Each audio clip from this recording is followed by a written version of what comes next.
Hello and welcome to the Kevin Mannix Report.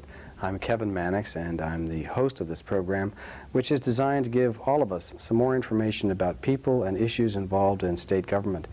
We are particularly interested in finding out about what goes on in and around our state capitol and the legislative process, and our guest today is someone who can help us understand a lot more about that.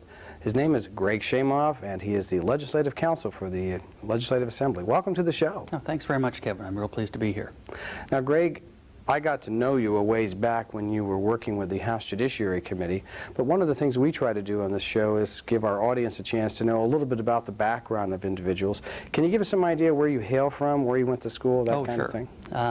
Originally from Corvallis, born and raised there, fifth-generation Oregonian. Went to college in Minnesota, a small town called Northfield, a little college called Carleton, and then came back to Oregon and went to law school at Lewis and Clark.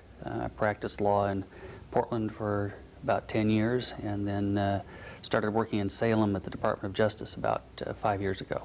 Now, when I first met you, you came down to work with the House Judiciary Committee. I was serving on that committee, and Randy Miller, as I recall, was the chair. And were you sort of on loan from your Portland law firm? How did that work? That's right. The firm was very kind to let me take 6 months off to come down and learn part of the legislative process. It was very helpful to me professionally and a real enjoyable experience, and frankly was one of the reasons that I think I got the bug to do this on a full-time basis. Now, in terms of the kind of law that you'd done up until that time, are we talking, by the way, that was the '91 session? Right. Had you been doing civil law, corporate law? What kind of law was it? Up until that point, most of what I did was trial work, business cases, disputes in different companies, things like that. Then after your private practice, you went to work for the Department of Justice. Can you describe that job a little bit? Sure. At the Department of Justice, I was the attorney in charge of the Special Litigation Unit, which is the part of the Department of Justice that handles the tough constitutional cases, usually defending things like ballot measures, cases that are particularly important to the Attorney General. So we got a good measure of high-profile work, some real interesting issues. And then we were hiring a new legislative counsel this year because Tom Clifford was in the process of retiring, and you threw your hat into the ring. That's right. And you mentioned that you had gotten some interest in this because of your prior work with the Judiciary Committee and the legislature. What is it that interests you about this whole process? Well, I'd spent a long time fighting over what laws meant. And one of the things that I discovered when I worked for the Judiciary Committee was that I really liked being part of the process where the actual policy decisions were being made. Now, the Office of Legislative Counsel certainly doesn't get involved in deciding what policies ought or ought not be adopted, but there's just something intellectually stimulating, and it just feels good to be part of making the very laws that help make the state a better place to live. Now, we should talk probably a little about that institution. I'd like to mention, first of all, and again, in honor of Tom Clifford, he developed a fine reputation, and the Office of Legislative Counsel has always maintained an excellent reputation for being bipartisan and very professional. Obviously, they're in the heart of this political maelstrom. Everything's going on around them, but they need to be providing this focused intellectual content as to bill format.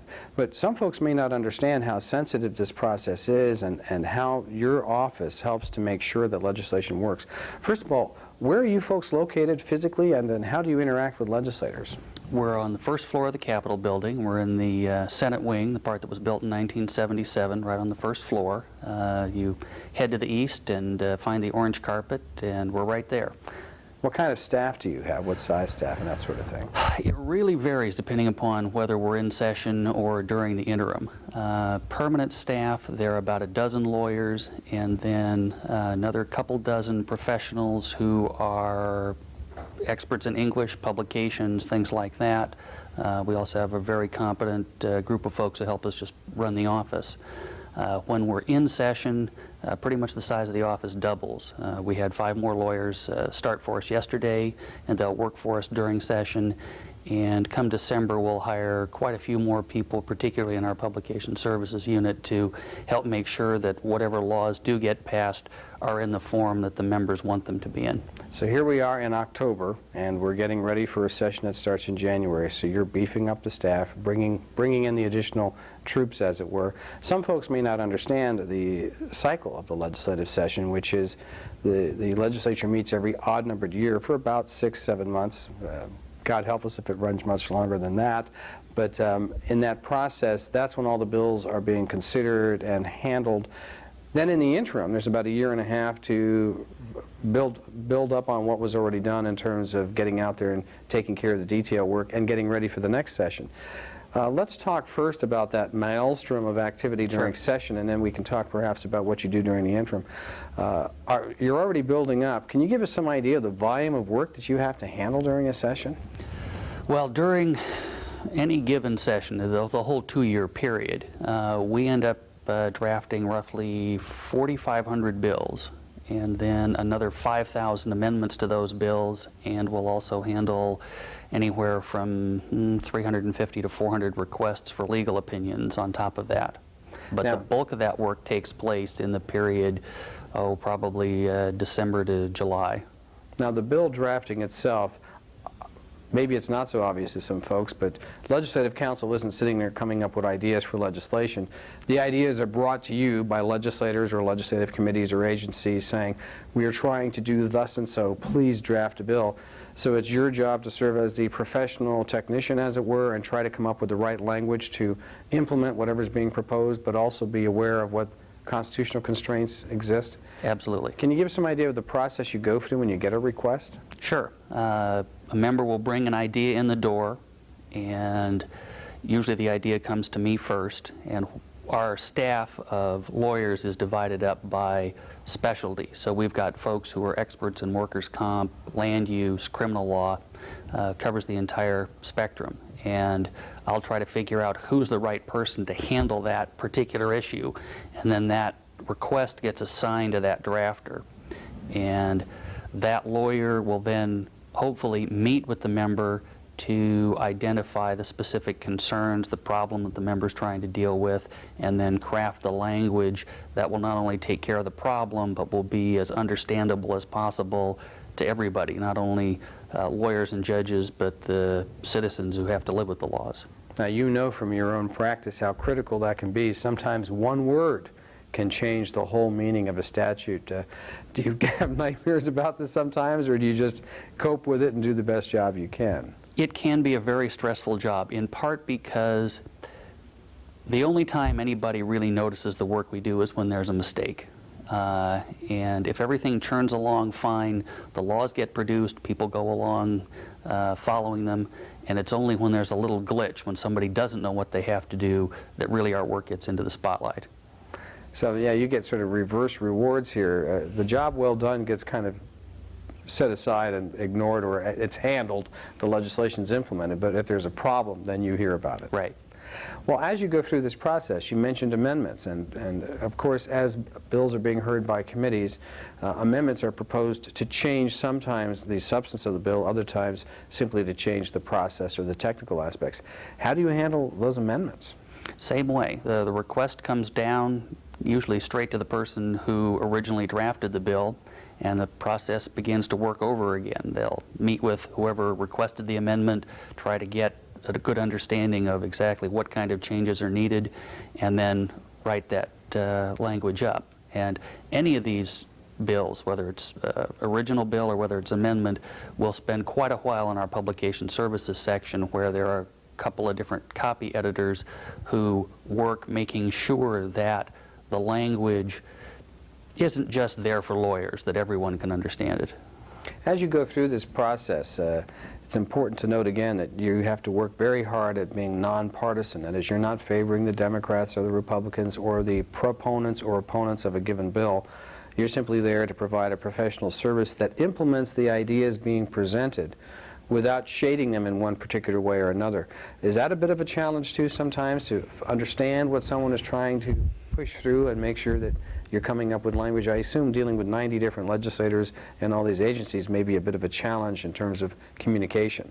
It's definitely a problem in terms of communication. It's not really a problem in keeping ourselves neutral. The communication problem doesn't happen very often when we can meet one-on-one with the people who have the ideas so that we can sit down and hash things out. Really, the only time we have a communication problem is when there's several layers of folks that we have to go through to get the information we need. And just like the kind of grade school game where you're whispering in a chain and the original statement comes out different at the end, we have problems when there's lots of people involved in getting us the information. And then someone comes back and says, this isn't the amendment I was asking for. Exactly.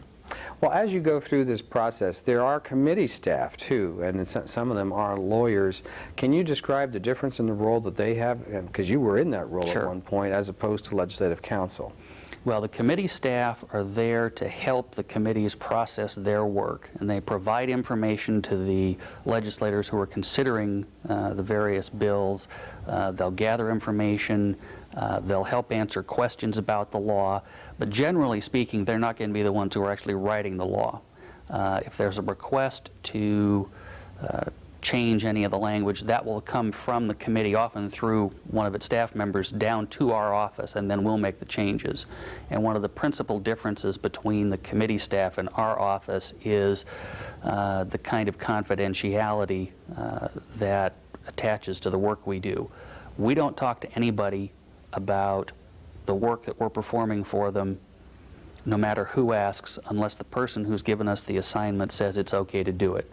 So we won't even tell the Speaker what some member of the House is doing on a bill. We won't tell the President what a member of his House is doing.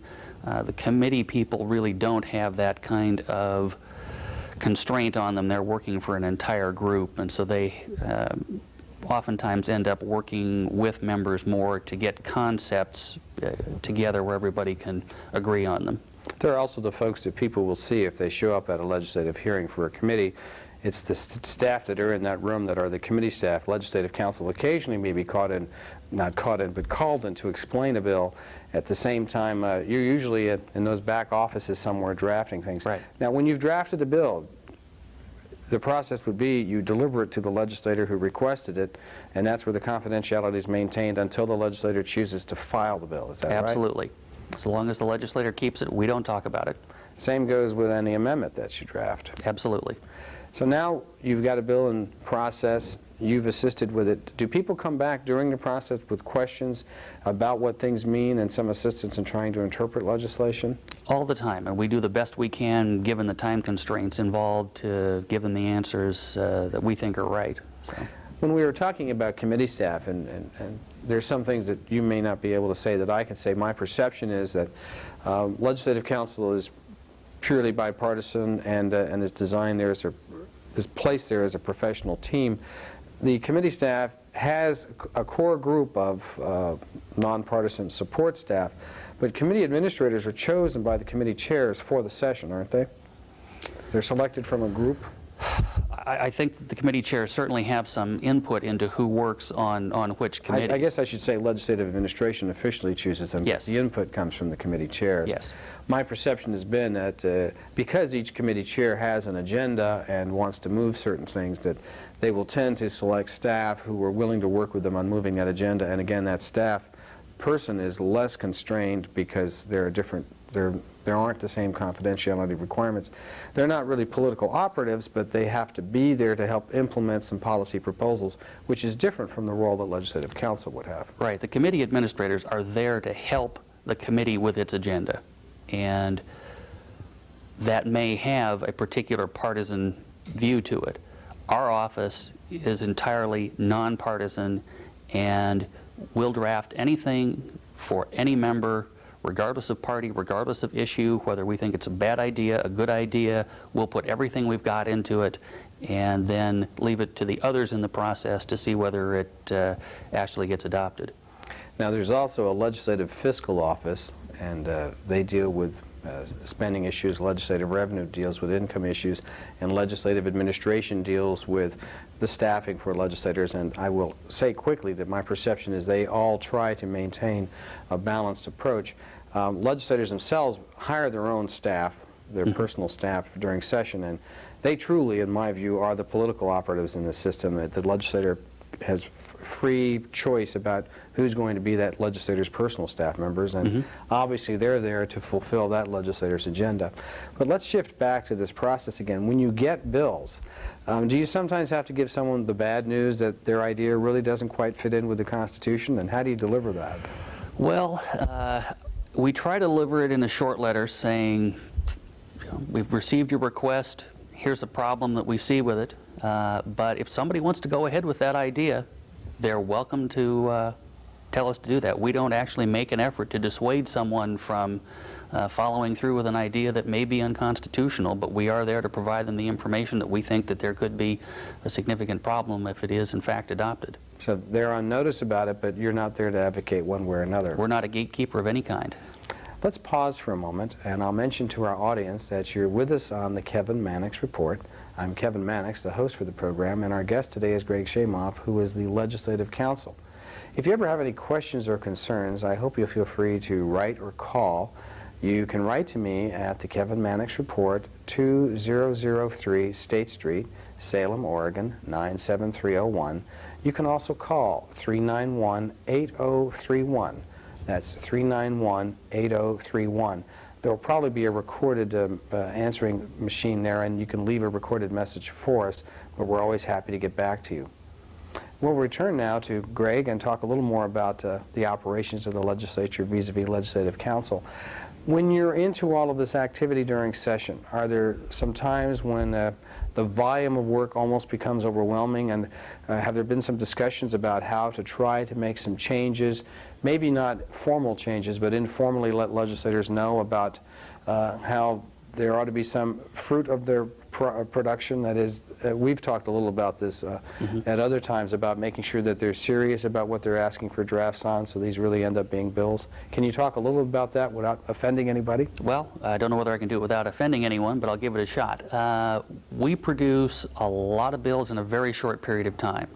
For example, during the last session, on the last day that House members were allowed to request bills from our office, we received roughly 500 requests for bills, and we had a week within which to produce all of them. And that kind of workload is not conducive to producing the kind of work that the legislature wants to be doing, or the people who send the members there want them to be doing. And we've been trying through sort of an outreach program to meet with members and to encourage them to get their ideas to us as soon as possible. We're there all the time, 5 days a week during the interim, and usually 7 during session, and we're there to do the work all the time, and if we can have the ideas during the interim, we can get that work done in a pace that produces a quality of work that makes it a lot easier for people to understand.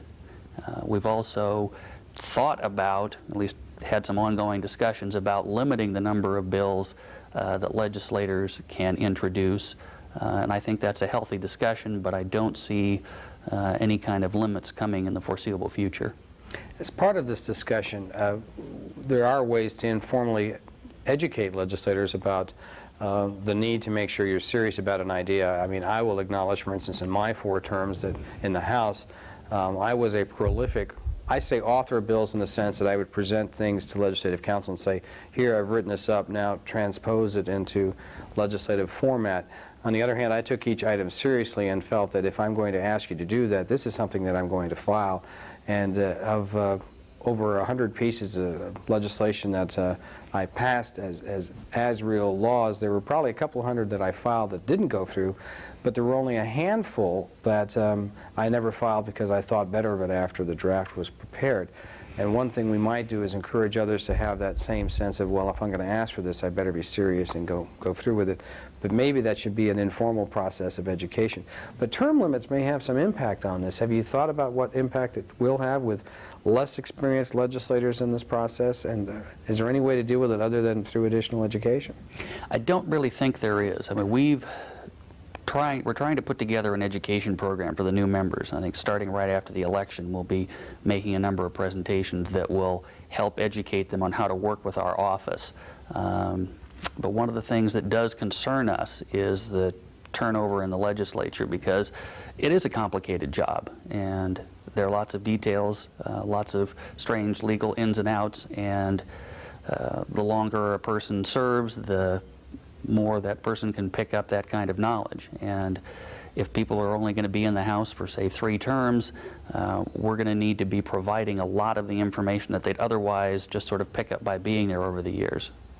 One other thing that might be done, it would seem to me, is to encourage members to talk to one another about shared ideas informally, so that instead of having 10 legislators request similar things, you might have 1 or 2 requesting a package. And that's something I'm just curious about your reaction to that. We try to do that. We give all legislators a form, encourage them to use that when requesting bills. And one of the boxes that they can check is, if we get a similar idea from somebody else, can we tell them about your idea, so that we can have a way of bringing people together. But unless we get permission from somebody, because of the way we keep our work confidential, we won't tell 2 people who happen to be next door to each other working on the same idea, simply because we can't. And informally, it's something that the leadership might do, is encourage the caucuses to share information among themselves about ideas that they're working on, so that there might be a coalescing of people around to give an idea. And perhaps that would give you a little more time to refine some of that product. You mentioned something else that you do, and that is that you present legal opinions. Can you describe that process a little bit? Sure. It works pretty much the same way as the bills. A member will come in with a question, often having to do with what's the legislature's authority to take a certain action, or whether some other part of the government can do what it wants to be doing, and we'll find the person in our office who has that specific area of expertise, and then ask them to answer that question for the legislator, and they'll usually do that in a short letter. Now, when you respond to those, is there any charge for the legislator to ask that question or to get the response? Not directly. I mean, certainly there's a cost to you, of course. There's a cost to us, and there's a cost to the people, in the sense that there's an appropriation made every biennium to pay to run our office. But the legislators don't get charged by the bill or by the opinion or by anything. We're just there for them. And that's different from requesting an opinion of the Attorney General, who's in the executive branch, which requests, as I understand it, now have to go through the Speaker or the President. And because the Attorney General has a certain amount, I'm assuming some sort of budgeted amount, which is applied to asking for those opinions, but that's an executive branch agency. Right. Do you get involved in that at all? Not involved in that process. The Attorney General's office charges $79 an hour for the work it does, which, having worked both in private practice and at the Department of Justice, is a real bargain for the folks that are getting those services.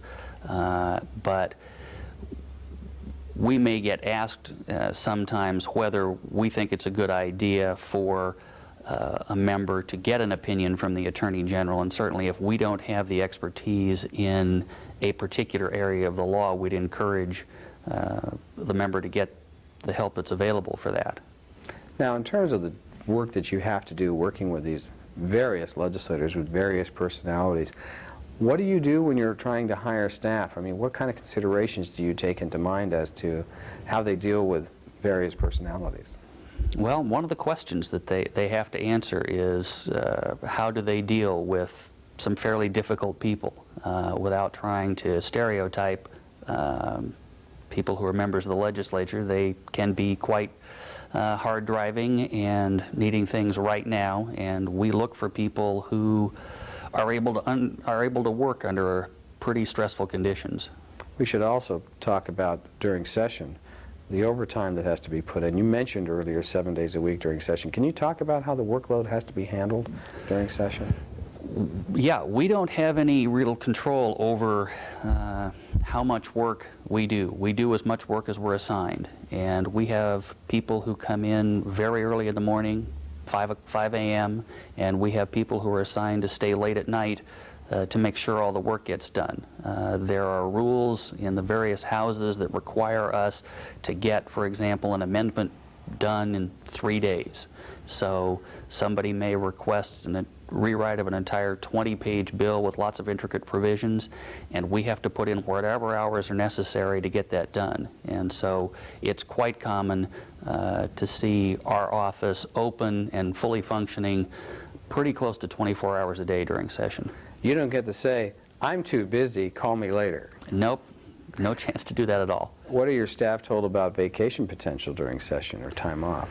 Our staff does not take vacation or get time off during session, period. We're always here. Well, you know, this runs counter to some popular notions about government service, which is that everyone's just working 6 hours a day, 5 days a week, which perception I believe strongly is incorrect, but I'm just mentioning it because here's an example of a governmental operation where people are giving more than 100% during session.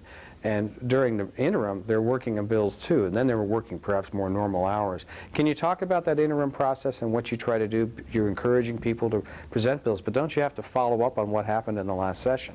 Right. We have about a month breathing room after the session concludes when we, like the members of the legislature, wait to see what bills the governor signs and what bills he vetoes. And then when that's done, we swing into action again to produce the Oregon Revised Statutes. During session, we publish all the laws that the legislature passes and that the governor signs, and then afterwards we take all of those changes and add them into the existing body of law, and then we publish that every 2 years. Now, you also have the Legislative Council Committee that you work with. What kind of work do you do with the government agencies looking at their rules? Well, by statute, we're required to review every rule filed by every agency. And I think to date, we're closing in on about our 17,000th rule. We take a look at those, and we don't look at them to see whether it's a good idea or a bad idea. You know, again, we're hands-off on policy. But we do look to see if we think that the rule that's been adopted is within the authority that the legislature granted to the agency or somehow runs afoul of the Constitution. And then we make a report to the Legislative Council Committee, which is the body of legislators that oversees our operations, and they then review our report, and if they think there's a problem with what the agency has done, can inform the agency, or if necessary, propose legislation to override what the agency has done. Okay, now you're new in this position after about 6 months. It's clear from discussions we've had and what I've seen that you're working on refinements, as any new person in charge will do. How can I make this process better? How can I speed things up? Are there any major changes that you contemplate anytime soon that you would be proposing about how the Office of Legislative Counsel operates? No major changes, really. I've had about 6 months. It's been a very enjoyable, interesting time, and the folks there have made me feel very welcome. And I've tried to look at the process and make some changes here and there to see if we can get it moving a little smoother, mostly in terms of keeping members informed of the process of their work, that sort of thing. But we're going to be pretty much in full production mode here within probably even the next week. So when do you plan your next vacation? Probably not until hopefully this coming summer or next fall. Summer of '99. Right. Well, I hope you do get to plan on a good vacation, and maybe we'll have an efficient session coming up. Some of us are working towards that end. And with that, I thank you for joining us on the program. My pleasure. And I'll mention to our audience, we thank you for joining us and listening to Greg Chaimov talk about the Legislative Council operation. We'll see you again next time.